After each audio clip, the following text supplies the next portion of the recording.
waar beter om het te vier as om hier so te staan in die argief van NMH met van die heel eerste republikeine wat uitgekom het in 1977, Desember 1977. Ja, donderdag 8 Desember 1977. Kyk net hierso. Checkrekeninge vir Huisvroue. Dit lyk dit anders as is dit spesiale rente.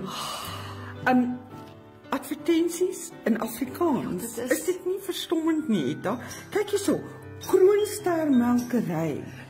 baie van hierdie goed onthou ons Ek eintlik. onthou dit inderdaad. Jet skoonmakers, Ja, byns wat nog steeds bestaan. absoluut. En wat het ons Fountain hierso? Market. Mariental apteek. Die Afrika 77 mode. Dis 'n mannekyn skool. Wat 'n mooi woord in Afrikaans, Mannekyn.